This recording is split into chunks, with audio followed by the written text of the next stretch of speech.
যে পরিমাণ আলেমদেরকে গুম করা হয়েছে, আলেমদের পক্ষে আপনি দাঁড়ানো, সেখানে সবসময় ডিজিএফআই বা বিভিন্ন এজেন্সির লোকজন থাকতো। যে আইনজীবী আলেমদের পক্ষে বা গুম হওয়া ব্যক্তিদের পক্ষে দাঁড়াতো, তাদেরকে বিভিন্নভাবে হ্যারাসমেন্ট করা হতো। সেজন্য সকল আইনজীবীরা চাইলেও তাদের পক্ষে লড়তে পারতো না। কিন্তু আমি অনেক আলেমের সর্বশেষ আপনার এই সরকার আসার পরেও একটা মামলা খালাস হয়েছে সন্ত্রাস বিরোধী ট্রাইব্যুনালের। সেই মামলায় প্রায় আপনার 133 জন আলেম এই মামলার আসামি ছিল, তাদেরকে খালাস দিয়েছে।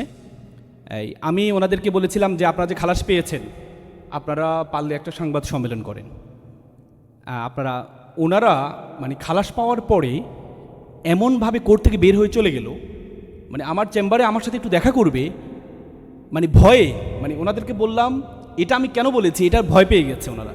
মানে ওনাদের মধ্যে ওনারা যেটা ট্রমার মধ্যে আছে, মানে যারা গুম হয়েছে, এখানে আমার মনে হয় অনেকে আছেন হয়তো, যারা গুম হয়েছে তারা ছাড়া আমি আপনি কখনো তাদের কষ্ট, মানে তাদেরকে কী পরিমাণ অত্যাচার করা হয়েছে, কী পরিমাণ নির্যাতন করা হয়েছে, এবং এখনও পর্যন্ত অভ্যুত্থান পরবর্তী প্রায় 2 বছর কাছাকাছি হয়ে গিয়েছে, এখনও পর্যন্ত তাদের মধ্যে যে ভয়, সে ভয়টা এখন কাটাতে পারেনি তারা। এবং 5ই আগস্টের পরে আমি অনেকবার বলেছিলাম যে সকল মামলা, পলিটিক্যাল মামলাগুলো প্রত্যাহার করা হয়েছে, কিন্তু সন্ত্রাস বিরোধী ট্রাইব্যুনালের যে মামলাগুলো, এই মামলাগুলো এখনও পর্যন্ত প্রত্যাহার হয়নি। আমি ওনাদেরকে বলেছিলাম আপনারা আলেম যারা আছেন, আপনারা সকলেই মিলে আপনারা একটা অভিযোগ করেন, আপনারা প্রেস ক্লাবে একটা সাংবাদিক সম্মেলন করেন, আমরা আপনাদেরকে সহযোগিতা করব। কিন্তু ওনারা করতে পারে নাই। কেন পারে না আমি পরবর্তীতে বুঝতে পেরেছি, ওনাদের মধ্যে যে ভয়টা আপনি চিন্তা করতে পারবেন না। গুম যে এটা ছিল, কমিটিটা ছিল, সেই কমিটির তাদের তথ্য মতে প্রায় 1500 গুম হয়েছে।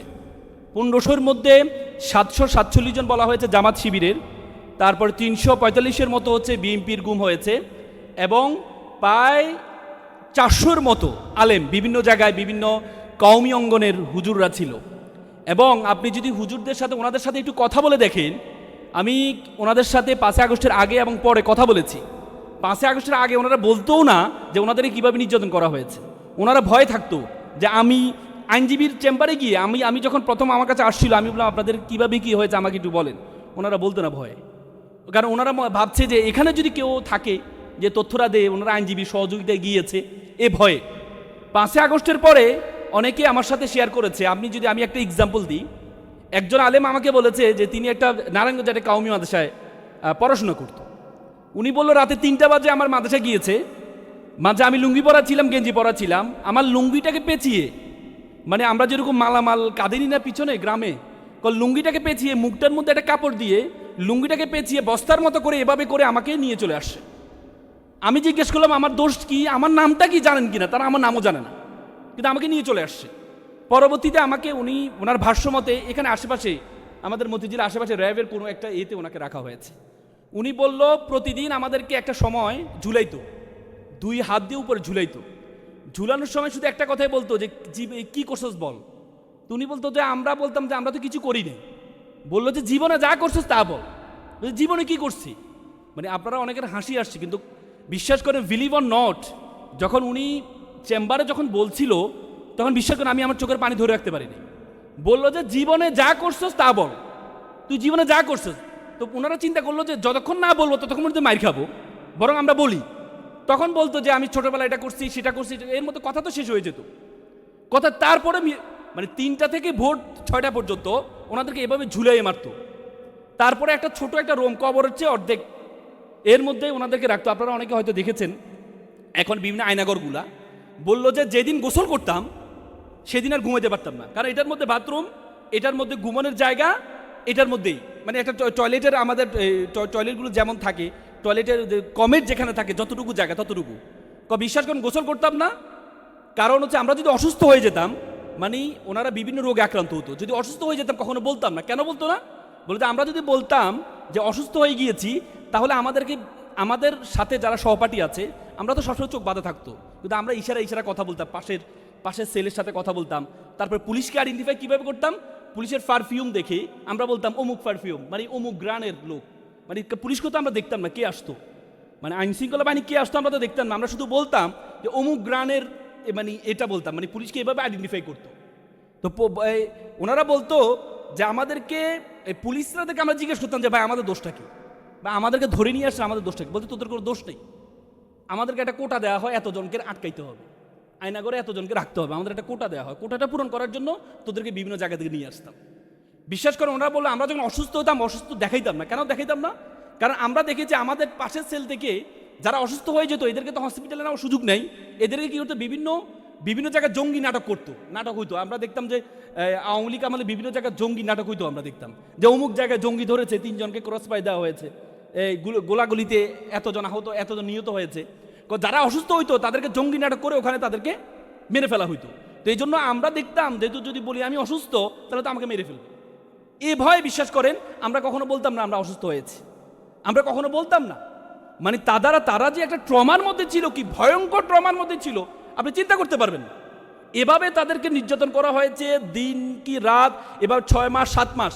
এরপরে তাদেরকে বলতো যে তোদেরকে এক সপ্তাহে তোদেরকে কোর্টে উঠাবো, 6 মাস 7 মাস পরে যে তোরা অমুক অমুক আলেমের নাম বলবি, 164 দিবি, বলবি যে অমুকের আলেমের বক্তৃতা আমি ইন্সপিরেশন পেয়ে আমি জঙ্গিতে জয়েন করেছি অমুকের। কারণ ওনারা সন্ত্রাস বিরোধী আইনে, আমাদের সন্ত্রাস যে আইনটা আছে সে আইনে কিছু নির্দিষ্ট দলের নাম তৈরি করেছে যারা নিষিদ্ধ। তো সুতরাং বলতো যে আমরা ওই নিষিদ্ধ ঘোষিত সংগঠনের কিভাবে জয়েন করেছি, অমুক আলেমের হয়ে আমরা ইন্সপিরেশন পেয়ে, তার বক্তব্য ইন্সপিরেশন পেয়ে। তো 164 এর মাধ্যমে তখন এই যে তার তথ্য আলোকে ওই আলেমকে পরে আসামি করা হতো। এভাবে করে করে করে করে 17-18 বছর গুম করা হয়েছে। তো সুতরাং আপনারা আজকে যে গুম অধ্যাদেশটা বাতিল হলো, আমরা 5 আগস্টের পরে আমরা দেখেছি প্রচুর আলেম জীবন দিয়েছে। যে যাত্রাবাড়িতে যদি হুজুরা না নামতো, যাত্রাবাড়িতে যে পরিমাণ আমার যাওয়ার সুযোগ হয়েছে, আমি দেখেছি সেখানে যে মাদ্রাসাগুলো ছিল আলেমরা, এবং 5 আগস্টে বিপ্লবের পরে যে বিভিন্ন হসপিটালগুলোতে দেখেছেন বেশিরভাগই কিন্তু আমরা দেখেছি মাদ্রাসার ছাত্ররা আন্দোলন করেছে, আলেমরা, কারণ তারাও তো অসহ্য হয়ে গিয়েছিল। তো সুতরাং আজকে গুম অধ্যাদেশ যেটা হয়েছে, আপনারা দেখেন আমাদের সরকার গুম অধ্যাদেশের বাতিলের পিছনে কিছু কারণ পেশ করলেন। দেখেন ওনারা কিছু যুক্তি দিলেন আমাদের আইনমন্ত্রী। আমি মানবাধিকার কমিশন, মানবাধিকার যে অধ্যাদেশ 2025 এবং গুম অধ্যাদেশ, এই দুইটা বাতিলের পিছনে ওনারা কিছু যুক্তি দিলেন। প্রথম যুক্তিটা আমি একটু আপনাদেরকে কোর্টের এনকোড করে আমি শেষ করে দিচ্ছি। দেখেন প্রথম যুক্তি দিলেন গুমের সাজা মাত্র নাকি 10 বছর করা হয়েছে, সরকারের পক্ষ থেকে বলা হয়েছে। হ্যাঁ, অথচ আপনি গুমের যে অধ্যাদেশ আছে সেই অধ্যাদেশের 8-2 ধারা 8-2 এবং 2তে বলা আছে যে গুম অধ্যাদেশে অপরাধের মাত্রাভেদে সর্বোচ্চ সাজা মৃত্যুদণ্ড এবং যাবজ্জীবন সহ যে কোনো মেয়াদের কারাদণ্ড এবং জরিমানা। অথচ ওনারা আমাদেরকে বলছেন যে ওনারা মাত্র 10 বছর করা হয়েছে, এই জন্য ওনারা শক্তভাবে আইনটা করবেন, এই জন্য ওনারা বাতিল করে দিলেন। তারপরে আমাদের সরকার থেকে বলা হলো যে অধ্যাদেশ তদন্তের সময়সীমা নেই, জরিমানা নির্ধারণের আদায়ের উপায় নেই, এই একটা বললো, এই জন্য নাকি ওনারা অধ্যাদেশটা বাতিল করলেন। অথচ আমাদের সেখানে 16-1 এবং উঁ থেকে চ পর্যন্ত সেখানে বলা আছে যে জরিমানা নির্ধারণ ও আদায়ের পদ্ধতি বিস্তারিত এখানে আছে। বলা হয়েছে যে সময় মতো যদি তদন্ত রিপোর্ট দাখিল না করে যিনি তদন্ত কর্মকর্তা তার বিরুদ্ধে আইনি পদক্ষেপ নেওয়া যাবে। অথচ ওনারা বলেছেন যে সময়সীমা নাকি নির্ধারণ করা নেই, সময়সীমা নির্ধারণ না করলে এটা লেন্দি হবে, ডিলে জাস্টিস ডিনাই জাস্টিস, মানে যদি জাস্টিসটা ডিলে হয় তাহলে ডিনাইড হবে, এই জন্য ওনারা বাতিল করে দিলেন। এরপরে ওনারা বললেন যে আইসিটি অ্যাক্ট আমাদের যেটা আছে সে আইসিটি অ্যাক্টের মধ্যে গুম অধ্যাদেশের গুমের ব্যাপারে সেখানে কি আছে, সাজা আছে, এজন্য এটা আইসিটি অ্যাক্টের সাথে সাংঘর্ষিক হবে। অথচ আইসিটি অ্যাক্টের সাথে যদি সাংঘর্ষিক হয় এই জন্য গুম অধ্যাদেশে বাতিল করে, তাহলে আইসিটি অ্যাক্টে তো হত্যার বিচার আছে, তো আমাদের পেনাল কোডেও তো হত্যার বিচার আছে, তাহলে আপনি পেনাল কোডটা বাতিল করছেন না কেন? আইসিটি অ্যাক্টে যদি গুমের বিচার আছে এজন্য গুম অধ্যাদেশটা বাতিল হবে, তাহলে আমাদের যে পেনাল কোডেও তো হত্যার মার্ডারের 302 মার্ডারের বিচার আছে, তাহলে পেনাল কোড বাতিল হয়ে যাবে না? এটা তো স্পেশাল অ্যাক্ট। আপনি আইসিটি অ্যাক্টের দেখেন, আইসিটি অ্যাক্টের গুমের বিচার কোনগুলো হবে জানেন? যেগুলো গণহারে গুম হবে। পার্সোনাল কেউ যদি গুম হয় সেটা আইসিটি অ্যাক্টের মামলা হবে না, গণহারে হত্যা এবং গণহারে গুম হলে সেটা আইসিটি অ্যাক্টে হবে। অথচ ওনারা বললেন যে যেহেতু আইসিটি অ্যাক্টে আছে তো সুতরাং গুম অধ্যাদেশ দরকার নেই, এবং কি ওনারা বলেছেন এটার সাথে নাকি আমাদের এজেন্সিগুলো জড়িত আছে, মানে আমাদের আইন শৃঙ্খলা বাহিনী এজেন্সিগুলো জড়িত আছে, এই জন্য ওনারা গুম অধ্যাদেশটা রাখতে পারছেন না। তো তারাই তো করেছে, এজেন্সিরাই তো করেছে। 17-18 বছর যে 1500-1600 গুম হয়েছে কারা করেছে? কারা করেছে? এবং কি সবচেয়ে দুঃখজনক ব্যাপার হচ্ছে আমাদের সরকারি দলে 347 জন গুম হয়েছে, তার মধ্যে 80% ফেরত আসে নাই। মানে সবচেয়ে বেশি মানে ফেরত না আসার বিষয় সবচেয়ে বেশি হচ্ছে ক্ষতিগ্রস্ত হয়েছে আমাদের সরকারি দল। এবং সংসদ সদস্য, অনেক সংসদ সদস্য আছে সরকারি দলের। ইলিয়াস সাহেবের ওয়াইফ আছে সংসদ সদস্য হিসেবে আছে সেখানে। এবং অনেকেই গুম হওয়া, আমাদের স্বরাষ্ট্রমন্ত্রী যিনি বারবার বিভিন্ন যুক্তি দিচ্ছেন আমাদেরকে, তিনিও তো গুম হয়েছিলেন। তো সুতরাং ওনারা বলেছেন নিরাপত্তার খাতিলে নাকি ওনারা বলেছেন যে যদি দেশীয় নিরাপত্তার খাতিলে কাউকে করা যাবে, গ্রেপ্তার করা যাবে। তো আপনি যদি দেশীয় নিরাপত্তার খাতিলে, আমাদের স্পেশাল পাওয়ার একটা আছে 1974, সেখানে তো আপনি 6 মাস আটক রাখতে পারবেন। তাহলে সেখানে কেন আপনি নিরাপত্তা খাতিলে আপনি আটক রেখে তো আপনি গুম করে ফেলবেন? আপনি প্রথমে আটক করবেন নিরাপত্তার খাতিলে, এরপরে দেখবেন যে না কোনো মিডিয়া দেখে নাই, কেউ দেখে না, তখন আস্তে আপনি গুম করে ফেলবেন। এটাই তো হবে। তো সুতরাং ওনারা